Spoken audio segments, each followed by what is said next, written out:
How many would be interested in knowing something about testing? Testing. Good, enough. I appreciate it. Okay. I'm going to tell you something about testing that you can't read in some Barron's book or some nonsense or what have you, that we learned from hard experience. So let me tell you the story quickly. My secretary called, comes in my office, and she says, you have a telephone call from a medical doctor. I said, okay. And I said, what has that got to do with me? I don't like to be bothered, particularly when I'm eating lunch, right? So she says, he wants to talk to you about the medical boards. I said, what do I know about the medical boards, you know? So I'm trying to come up with 14 reasons why I don't want to talk to the guy, right? So she says, pick up the phone and talk to him. So I said, okay, fine. So in the course of about, I'm pretty fast to come to the point, right? So I said, okay, tell me why you're calling and what's it about? He says, my brother-in-law and I are both from Iran. I said, congratulations, right? So he said, we came to this country about 2 years ago because we got tired of, I said, I don't care why you're here, okay.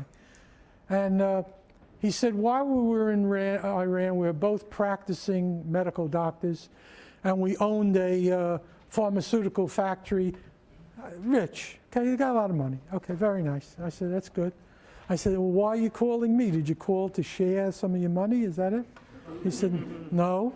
He said, both my brother-in-law and I are not practicing medicine. I said, why is that? He said, because we can't pass the test. I said, what test? He said, the medical boards. I said, okay. What makes you think I know the first thing about it, right? He said, I'm not asking you to teach me medicine. I practiced, and my brother-in-law practiced for 15 years in Tehran. I said, yeah. He said, we know medicine backwards. I said, what about the language? There's a language? He said, well, I've been speaking and learning English, he said, since I was 5 years old.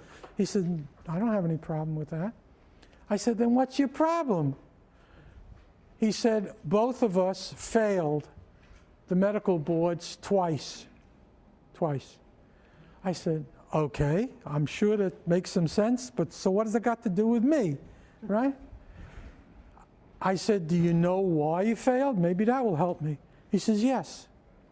I said, was it because you didn't have the medical knowledge, the medical know-how? You couldn't answer the questions or what? He said, no, absolutely not. I said, well, is it a surprise or are you going to let me know, okay? He said, we both failed the medical boards twice each because we were only halfway done when the proctor said, exam is over, ladies and gentlemen. I said, both times? He said, both times. I said, if you took it a third time, same thing. So it's a question of time. Is that what you're telling me? He said, yes. I said, okay. I said, if I could absolutely guarantee that you'll pass the medical boards based on the fact that you'll be able to read the material 3 times and the questions 5 times, and if you have the knowledge, you will absolutely pass the boards. He said, if you fail, you don't owe us a dime. Willing to take that bet? We're sure that we can do it, and if we're wrong, then you invested some time. Maybe you learned something, maybe you didn't. And you owe us $20K. He said, I'll do that. Bottom line of the story, he and his brother-in-law came down to our offices in Merrick, Long Island, and we trained him. And we trained him, both of them. And here's what we trained them in. Triple chunking, double chunking, single chunking. We taught them, which you now know, it's no longer a mystery. Triple chunking, double chunking. They would read, they would open up the exam, first step, and read the questions. People don't do that. What do? They go right to the material, to the text. I said, open up, we're going to teach you how to open up the exam and go right to the questions with a pen in your hand. He said, I can't use the Rastermaster. I said, I didn't ask you to. A pen, okay? And you were going to check off those questions. You're going to read them twice, the questions. You're going to read them very briskly. You're going to scan those questions. And you're going to check off those questions that you have no idea what the hell they're talking about. And check off with an X mark those questions that you really know the answer to. And so you're getting a feel for the exam. He said, I could do that. I said, okay. I said, now, you're going to read the material triple chunking. We know what triple, you're going to go triple chunking. We call that skimming. Let's call it skimming. You're going to skim the test quickly, right? Because that's what skimming means. And you're going to ask yourself the question, what questions are answered in what part of the exam? You got it? He read the questions twice. You got an idea now. As you read the material, you're looking for specifically the answers to those questions, aren't you? Okay, so he said, I could do that. I said, great. Then you're going to finish it, and you're going to do scanning. What's scanning? Double chunking. So now you're going to double chunk the material. Again, asking yourself the questions, where are the answers to the questions? You're going to cross out the ones that you know where they are. You put a little check mark where they are in the text material.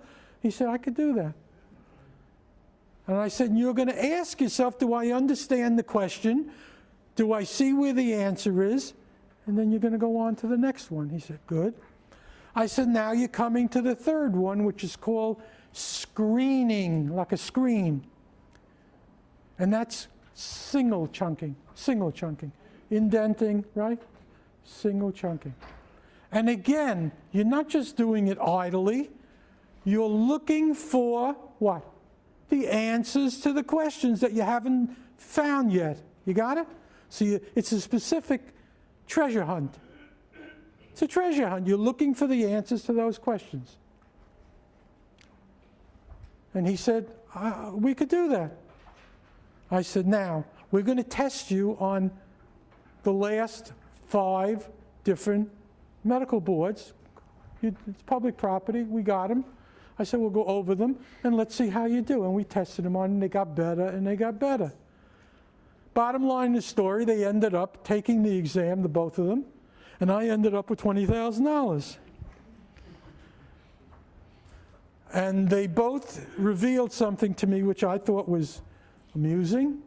They said, we finished the exam with a half hour to go.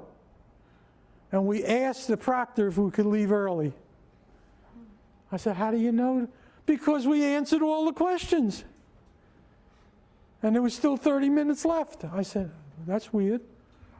I said, okay. I said, well, let's wait and see what. He said, there's not a question that I passed, that we both passed. I said, okay. Well, they did. What's the point of the story, if any?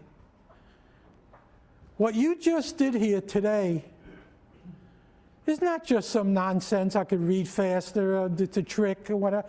This directly applies to all different parts of your life. How come? I'm 45 or 50 or however old you are. I don't take tests, you know. Yes, life is a test. You're always being tested. Somebody once asked me, humorously, he said, do you know what you do for a living? I said, tell me. Huh? He said, you're a salesman. I said, I'm a salesman? I said, go in front of a jury and judge and this. He said, you're a salesman. He said, how do you get your cases? You have to sell the client to hire you in the first place, don't you? You have to show the benefits. You have to show why you're better or cheaper or smarter.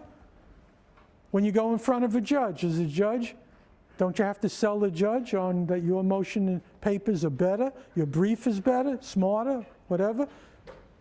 So between the jury and the judge and the client, the same thing with the jury, aren't you a salesman? I said, I never looked at it that way, but you're absolutely right. So that we're always selling, aren't we? You're always selling. You're selling information, knowledge. In the knowledge economy, I know it's corny, but I'm going to say it again. When you learn, you earn. Earning comes from learning. I just made that one up, right? Now, if you don't like that, you say, gee, I hate that. I really like to believe that learning is for knowledge's sake and because of self-improvement. And I said, good. I'm in favor of that. Self-improvement is a great thing. But it's also good to feed your family.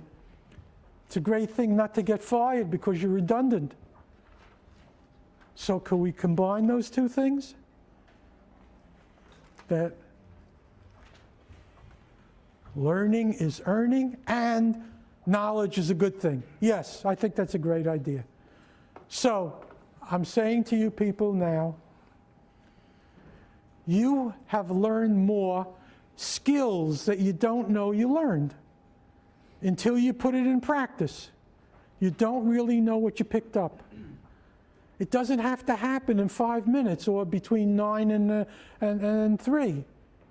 Go over the books, go over the material. You follow? Spend the 21 days, 15 minutes a day. You will get stronger. You will get more confident. It's going to develop in areas that you wouldn't believe. Okay, great. Okay, crazy question. Sounds really stupid, right? We're going to do something right now that we have done this thing with about, not a lot, 5,000 executives. Not ordinary people, but executives. Why executives? Because executives are closer to me, meaning my attitude in life is I'm a contrarian. Anybody know what a contrarian is? If you say it's daylight, what do I say? It's nighttime. Right, exactly. That's it. So I'm a contrarian. I am also a skeptic. I'm also sarcastic. And then lastly, if you have to add to it, sometimes I'm even wrong. Okay? So here's the point. When we deal with certain things that normal human beings throw up their head and say, that's crazy. You've gone too far. You've shown me a lot of stuff. Some of it is good. I like it. But now you've gone beyond.